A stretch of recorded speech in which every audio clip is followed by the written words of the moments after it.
melihat terus menerus ini, kadang saya bisa fokus ke PPT ya.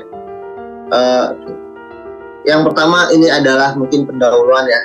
Secara besar kita udah mendengar atau belajar tentang ekspor, kemudian kita juga udah tahu misalkan Pak Jokowi udah menyetop ekspor nikel dan sebagainya, itu udah super heboh kayak gitu ya. Jadi kita udah paham sih apa sih ekspor dan impor gitu. Atau lebih definisi gitu ya, ada eksportir dan sudah saya jelaskan mungkin lebih detailnya.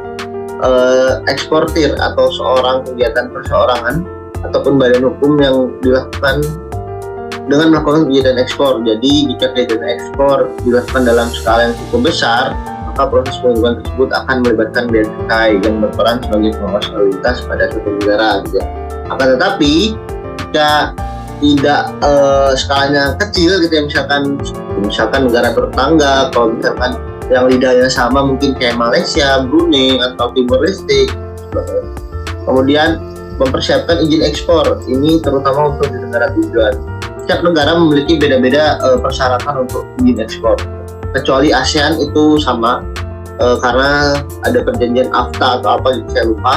Tapi kalau misalkan negara lain selain ASEAN itu izinnya beda-beda. Dan itu tergantung, misalkan di Jepang dia butuh kemasan yang PPT sendiri, dia pembahasan sendiri, jadi lumayan panjang gitu. Jadi incontrom lebih singkatnya adalah kesepakatan dengan pembeli. Jadi kita harus membuat invoice, membuat daftar harga, gimana nanti harus transparan lah setidaknya gitu ya. Kemudian mempersiapkan packing list barang. Packing list itu seperti apa Kak?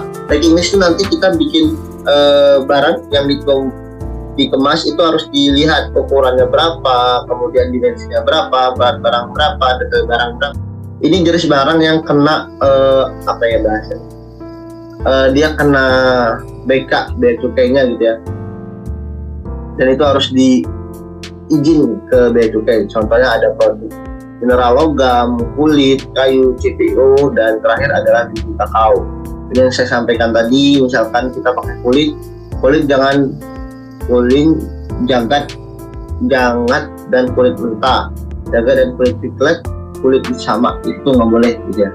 Kemudian ada produk mineral logam tadi, hasil pengolahan mineral logam dengan kulit. Nah, misal kalau tadi kan dokumen-dokumen itu kan ada banyak dan cukup rumit sebenarnya ya kan. Nah, itu cuman berlaku untuk shipping lewat kontainer, atau jika ada metode shipping lain berbeda lagi ya Mas? Ya, karena ini tadi case-nya Karevaldi ya. Jadi setiap shipping pasti beda-beda gitu. Jadi kalau ini rata-rata dia karena dia ngirimnya pakai kontainer, jadi ngirimnya pakai kapal, dokumennya ya ada dokumen tambahan kayak misalkan dokumen fasilitas dan sebagainya. Akan tetapi kalau yang wajib dan harus ada itu kayaknya ada invoice dan sebagainya. Contohnya kayak gitu. Gini, yang ingin saya tanyakan itu selain dokumen, kira-kira kita pakai pembayarannya itu pakai apa ya gitu? Karena kita sebenarnya awam ya tentang ekspor ini.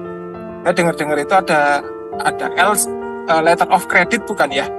Dan itu ya, apa gitu? Gimana, Mas? Pak bisa dijelaskan? Karena kita awam sekali untuk soal ekspor ini. Iya benar, baik. Sebenarnya kalau materi tentang keuangan ekspor itu ada PPT lagi gitu ya.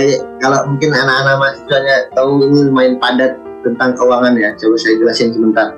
Letter of credit itu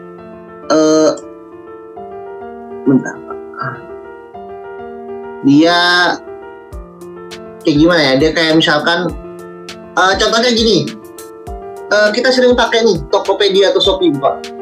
Nah jadi kita tuh sebagai penjual dan pembeli gitu ya. Maksudnya kita sebagai penjual dan negara tujuan adalah pembeli. Jadi si Tokopedia atau sistemnya itu sebagai penjamin. Nah gitu, kayak gitu intinya, secara gampangnya gitu dah ya. Jadi ada pihak ketiga gitu. Nah letter of creditnya tuh siapa? Nah letter creditnya tuh bisa jadi bank yang menjamin bahwa kita udah ngirim barang nih gitu ya, tapi uangnya kan belum dikirim ya, jadi uangnya tuh masih ada di pihak banknya gitu ya. Seperti itu.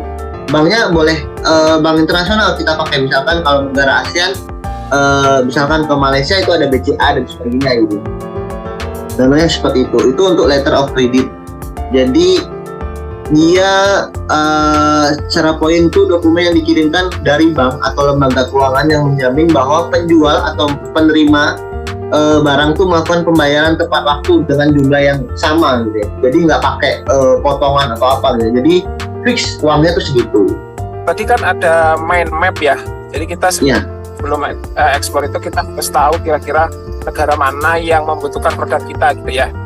Kira-kira pendekatan apa yang bisa kita lakukan gitu ya untuk bisa tahu negara ini nih yang lagi membutuhkan produk kita gitu. Jadi kita secara kalau dibilang tes pasar itu nggak random gitu loh Mas. Jadi kita bisa melihat tuh kayak misalnya setahu saya kita harus ngecek di Kadin gitu. Tapi saya nggak ngerti ngeceknya gimana gitu Mas. Gitu. Ya baik. Sebenarnya kalau sekarang udah zamannya enak Pak, nggak kayak zaman dulu kita langsung ke lokasi gitu misalkan. Sekarang udah ada namanya website Pak. Jadi website ekspor potensial atau ada trade map. Nah kalau kita cari di sana tuh ada negara mana yang butuh produk kayak tentang perkayuan atau produk furnitur dan sebagainya itu ada Pak. Nah kalau mungkin nanti bisa dibantu ya teman-teman mahasiswanya ke Pak dari pihak kolosalnya, mungkin dibantu potensialnya kemana aja.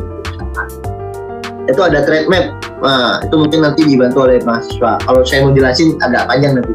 Kemudian kita juga bisa nih di aplikasi itu free.